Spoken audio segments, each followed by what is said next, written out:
আসসালামু আলাইকুম ওরহমতুল্লাহি ওবরকাতুহ ইন্নাল হামদুলিল্লাহ ওয়াসসালাতু ওয়াসসালামু আলা রাসূলিল্লাহি আম্মা বাদ। সম্মানিত প্রিয় ভাই ও বন্ধুরা, আজকে আমরা এই ভিডিওতে আলোচনা করব মৃগী রোগ ভালো হওয়ার দোয়া। আমাদের আশেপাশে থাকা কিছু মানুষের মৃগী রোগ থাকতে পারে, অথবা আমরা নিজেরাও অসুস্থ হতে পারি। মৃগী রোগ ভালো হওয়ার জন্য কোরআনের কিছু আমল শেয়ার করব। আলোচনা বুঝতে সাথেই থাকবেন। এখনও যারা চ্যানেলটি সাবস্ক্রাইব করেননি, সাবস্ক্রাইব করতে ভুলবেন না।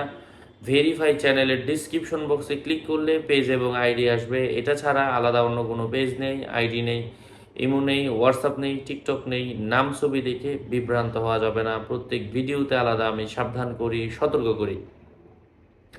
সম্মানিত প্রিয় উপস্থিতবৃন্দ, মৃগী রোগ ভালো হওয়ার জন্য যখনই আমার সামনে অথবা আমি নিজেও যদি অসুস্থ হয়ে থাকি অথবা অন্য কেউ অসুস্থ হয়ে থাকে, কোরআনের এই আয়াতটা 41 বার পড়ে 41 বার তার শরীরের মধ্যে ফু দেন, ইনশাআল্লাহ সে যদি মৃগীর কারণে কোনো ধরনের অস্বাভাবিক আচরণ করতে শুরু করে, আল্লাহ পাকের কালামের ওসিলায় মৃগী রোগ আল্লাহ সুবহানাহু ওয়া তাআলা দূর করে দিবেন ইনশাআল্লাহ। এবং আরও ভালো কাজের জন্য প্রত্যেক দিন এই আমলটা কন্টিনিউ করবেন, পরবর্তীতে যেন একেবারে সেরে যায় এবং এই রোগ আর না হয়, এই রোগের পুনরাবৃত্তি না হয়।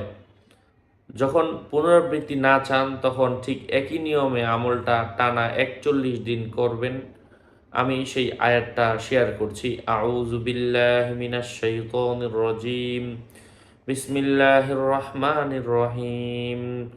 নাহনু নুহয়ি ওয়া নুমীতু ওয়া ইলাইনাল মাসির।